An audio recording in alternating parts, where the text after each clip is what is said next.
तो जय हिंद बच्चों। तो आज हम लोग पढ़ेंगे क्लास 10 का जो है क्या बोलते हैं सोशल साइंस का यानी सामाजिक विज्ञान का एक महत्वपूर्ण इम्पोर्टेंट क्या है चैप्टर है। तो आज का आपका चैप्टर आपका क्या हो गया, लोकतंत्र में सत्ता की साझेदारी। ये आपका है राजनीतिक शास्त्र का। ये कौन सा किताब आपका है? राजनीतिक शास्त्र का क्या है पुस्तक है। कौन से पुस्तक का है? राजनीतिक शास्त्र का क्या है आपका पुस्तक का है। ये वाला चला दीजिए।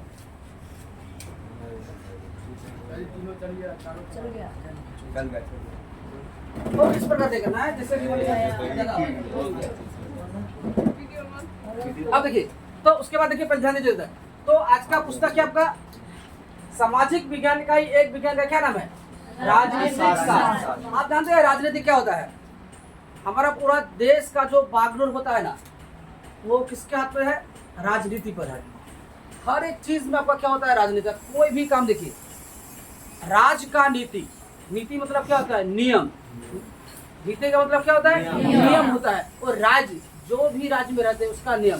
शास्त्र आपका उसी का जो पहला चैप्टर है। ये आपका कौन सा चैप्टर है? ये आपका है पहला चैप्टर। कौन सा चैप्टर? पहला चैप्टर। चैप्टर का नाम क्या है? लोकतंत्र। लोकतंत्र में सत्ता की साझेदारी। तो ये चैप्टर है, इसी के बारे में आज हम लोग क्या करेंगे। आज का ये पहला क्लास है, तो धीरे धीरे अगले पार्ट वाई करके हम लोग क्या करेंगे, पढ़ते रहेंगे। तो आप लोग भी इस क्लास को शुरू से लेकर अंतिम तक क्या कीजिए, देखिए। और आशा करते हैं कि इसमें आपका जितना भी आपका ऑब्जेक्टिव क्वेश्चन बनता हो या सब्जेक्टिव बनता है, वो भी क्वेश्चन आप लोगों से नहीं छूटेगा। टोटल क्वेश्चन आपका क्या हो जाएगा, इसमें से बन जाएगा। तो पहला हम लोग पढ़ेंगे राजनीतिक शास्त्र। जो मेरा पहला किताब का नाम क्या था? राजनीतिक शास्त्र। ये राजनीतिक शास्त्र होता क्या है, ठीक है, इसके लेखक कौन है? तो पहला बात आपका यहाँ से आपका शुरू होता है कि राजनीतिक शास्त्र सामाजिक विज्ञान का वह एक भाग है जिसमें राज्य और सरकार का अध्ययन किया जाता है। अब देखिए, राजनीतिक शास्त्र में हम किसके बारे में अध्ययन करेंगे? एक आपका है राज्य और सरकार। जैसे हम लोग कौन सा राज्य में रहते हैं? हम लोग बिहार राज्य के रहते हैं। तो बिहार राज्य का सरकार कौन है? तो हमारे यहाँ का जो मुख्यमंत्री होता है, वो किसी भी राज्य का जो मुख्यमंत्री है वो क्या होता है? आपका सरकार होता है। तो हमारे बिहार का जो मुख्यमंत्री कौन है? नीतीश कुमार है। तो वो आपका क्या है? सरकार। राज्य और सरकार का बीच का क्या है? अध्ययन। अध्ययन का मतलब क्या है आपका? उसके बारे में हम लोग क्या करेंगे, पढ़ेंगे कि एक सरकार जो है अपने देश के लिए क्या क्या करती है या क्या करनी चाहिए। हम इस पुस्तक में जो राजनीतिक विज्ञान में ऐसी ऐसी बात को पढ़ेंगे जो सरकार की कमियां को ढूंढ के आप लोगों को बताएंगे, सरकार को क्या करनी चाहिए और क्या नहीं करना चाहिए। तो अब देखिए, तो पहला और एक बार देख लीजिए, राजनीतिक शास्त्र सामाजिक विज्ञान। हम जो किताब पढ़ रहे हैं, कौन सा किताब पढ़ रहे थे? सामाजिक विज्ञान। सामाजिक विज्ञान का एक भाग है। कौन सा भाग है? एक भाग है जिसमें राज्य सरकार का क्या करता है? अध्ययन। राज्य और सरकार का बीच का जो संबंध है उसके बारे में हम लोग क्या कर रहे हैं, पूरा विस्तार से जानकारी प्राप्त जहां से होता है वही आपका क्या होता है? राजनीतिक शास्त्र। बस समझ में आया? कोई तरह दिक्कत नहीं है। आप आगे देखिए, अगला पॉइंट आपका क्या कहता है? राजनीतिक शास्त्र के पिता। राजनीतिक शास्त्र के पिता क्या नाम है? अरस्तु। देखिए, संसार में जो भी जन्म लेगा कोई ना कोई उसका पिता होवे करेगा। माता और पिता होवे क्या है? उसी प्रकार आपका क्या है? राजनीतिक विज्ञान का पिता अरस्तु। राजनीतिक विज्ञान को इंग्लिश में क्या बोलते हैं? Political science. Who is the father of political science? अरस्तु। Who is the father of political science? तो पॉलिटिकल साइंस का जो पिता है किसे कहा जाता है? अरस्तु को पॉलिटिकल साइंस का क्या कहा जाता है? पिता कहा जाता है। कोई दिक्कत? ऑब्जेक्टिव क्वेश्चन एक नंबर का बना।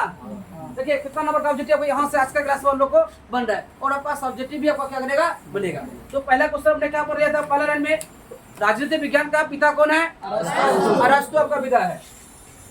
देखो, डेमोक्रेसी। अगला पॉइंट आपका क्या आता है? डेमोक्रेसी। डेमोक्रेसी इंग्लिश वर्ड है। इसी को हिंदी में क्या बोलते हैं? लोकतंत्र। इसी को क्या बोलते हैं हिंदी में? लोकतंत्र। तो कहता है ये जो शब्द आपका है, ये सब क्या यूनानी शब्द है। डेमोक्रेसी जो शब्द है आपका, ये कैसा शब्द है? यूनानी शब्द है। यूनानी शब्द में डेमोक्रेसिया से बना है। तो डेमोक्रेसी जो है किससे बना है? डेमोक्रेसिया से बना है। डेमोक्रेसी कैसा शब्द है? यूनानी शब्द है। डेमोक्रेसी कैसा शब्द है? यूनानी शब्द है। तो किस शब्द से मिलकर बना है? डेमोक्रेसिया। कौन सा शब्द से मिलकर बना है? डेमोक्रेसिया शब्द से क्या करता है आपका? डेमोक्रेसी। डेमोक्रेसी को क्या बोलते हैं? लोकतंत्र। डेमोक्रेसी को क्या बोलेंगे? अब कहता है यूनानी में डेमोस का अर्थ होता है क्या? लोग। डेमोस का अर्थ क्या होता है? लोग। डेमोस का अर्थ होता है लोग। अब जो क्वेश्चन दो यहाँ बना, एक दो तो इधर बन गया था, दो ये आपका क्या बन गया? तीन। तो आपका कहेगा डेमोस शब्द का अर्थ क्या है? तो आप क्या लिखेंगे? लोग। और क्रेसिया का अर्थ क्या होता है? शासन। जहां पर लोगों का शासन होता है वही होता है डेमोक्रेसी। ठीक है, तो यहाँ पर दो क्वेश्चन बना कि नहीं बना? बन गया आराम से। तो पहले एक बार कीजिए, डेमोक्रेसी मतलब क्या? लोकतंत्र। लोकतंत्र, ये डेमोक्रेसी कैसा शब्द है? यूनानी शब्द है। तो कौन सा शब्द से बना है? डेमोक्रेसिया शब्द से बना है। कौन सा शब्द से बना है? डेमोक्रेसिया शब्द से आपका क्या है? बना है। और यूनानी में डेमोस का अर्थ क्या होता है? लोग। यूनानी भाषा में डेमोस का अर्थ, अब क्वेश्चन, यूनानी भाषा में डेमोस का अर्थ क्या होता है? लोग होता है। और कृषि का अर्थ क्या होता है? शासन। जहाँ पर लोगों का शासन होता है वही कहता है लोकतंत्र। जहाँ पर लोगों का शासन होता है उसी जगह क्या कहेंगे हम लोग? लोकतंत्र कहेंगे। आगे आप कहता है डेमोक्रेसी का अर्थ लोकतंत्र। लोकतंत्र का अर्थ क्या होता है? लोगों का शासन। डेमोक्रेसी का अर्थात मतलब लोकतंत्र। डेमोक्रेसी को क्या बोलेंगे? लोकतंत्र। इसका मतलब क्या होता है? लोगों का शासन। जहाँ पर लोगों का शासन होता है वही आपका क्या कहलाया? लोकतंत्र कहलाया। अब देखिए परिभाषा का, लोकतंत्र का परिभाषा, शासन का वह रूप है जिसमें जनता शासकों का चुनाव करती है। अब देखो लोकतंत्र का मतलब क्या होता है? शासन का वह रूप, शासन का वह रूप जिसपे क्या करता है? जनता। जनता मतलब हम लोग, आम लोग, जो नॉर्मली लोग रहते हैं वो पता है जनता कहेंगे। जनता शासक को क्या करते हैं? चुनते हैं। इस बात को ध्यान से समझिएगा। तो बात आपका क्या, अभी हम लोग का चुनाव सामने, पता है आप लोग का चुनाव क्या है? सामने है। चुनाव का मतलब क्या होता है? एक बात है, चुनाव, चुनाव शब्द का अर्थ क्या होता है? चुनना। चुनाव शब्द का अर्थ चुनना। लोग क्या करते हैं? चुनते हैं। किसको? शासन करने के लिए। आप लोग सोच के देखो, क्या कोई भी नेता जो है अपने से क्या करते हैं? जीत सकते हैं? नहीं। जब तक पब्लिक उसको नहीं जिताएगा, जब तक जनता उसको अपना मत नहीं देगा तब तक वो जीत ही नहीं सकता। तो बताओ भारत में मत देने का अधिकार कितना वर्ष? 18 वर्ष होने के बाद आप किसी को भी अपना मत दे सकते हैं। दो क्वेश्चन बन गया। भारत में मत देने का अधिकार 18 वर्ष के बाद आप क्या कर सकते हैं? किसी को भी चुन सकते हैं। तो चुनाव शब्द का अर्थ क्या होता है? चुनना। चुनाव शब्द का अर्थ चुनना। तो अब कहता है यहाँ पर जनता किसको चुनेगा? अब देखिए हम छोटा सा शुरू करते हैं। जैसे हम लोग गांव समाज का जो अधिकारी, गांव समाज का जो नेता होते हैं, तो पहला आपका क्या कहलाता है? Ward member. पहला आपका क्या आता है? Ward member. क्या वार्ड मेंबर भी अपना क्या अपने से खड़ा हो सकते हैं? नहीं। खड़ा तो हो सकते हैं लेकिन अपने जीत नहीं सकते। जब तक जनता उसको अपना मत नहीं देगा तब तक वो जीत सकते हैं? नहीं। उसके बाद थोड़ा सा जाइएगा, आपका क्या जाता है? सरपंच, मुखिया, ये सब आता है। ये भी अपने से हो सकते हैं? उस सबको कौन चुनता है? जनता। हम लोग चुनते हैं उसको, हम लोग चुनते हैं और हम ही लोग पर क्या करता है? शासन करता है। उसके बाद आपका मुखिया हो गया, जिला परिषद हो गया, उसके बाद मान लीजिए आगे के ऊपर जाइए, मुख्यमंत्री जाइए, प्रधानमंत्री जाइए, उस सभी को हम ही लोग क्या करते हैं? चुनते हैं। हम ही लोग पर वो क्या करता है? शासन।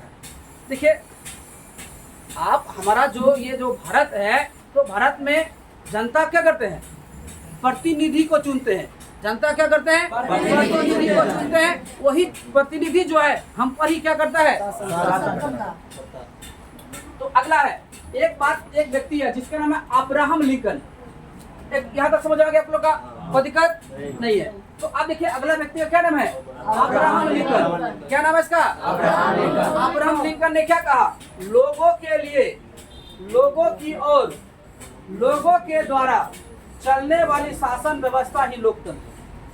क्या कहा? लोगों के लिए, जैसे जितना भी पब्लिक का लोग है उस सब के लिए, लोगों की ओर, लोगों के द्वारा चलने वाली शासन व्यवस्था को क्या कहेंगे? लोकतंत्र। ये कथन किसका है?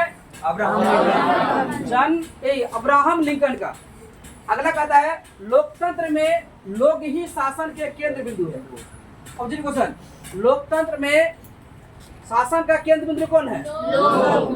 ऑब्जेक्टिव बना क्या बना? लोकतंत्र में शासन के केंद्र बिंदु कौन है? लोग है। जैसे जितना भी लोग शासन कौन करता है? अपने को शासन थोड़े करता है। जितना भी आप कहेगा हमारा नेता बढ़िया नहीं है, हमारा नेता बढ़िया, मुख्यमंत्री अच्छा नहीं है, प्रधानमंत्री अच्छा नहीं है, मुखिया जी अच्छा नहीं, उसको चुना कौन है?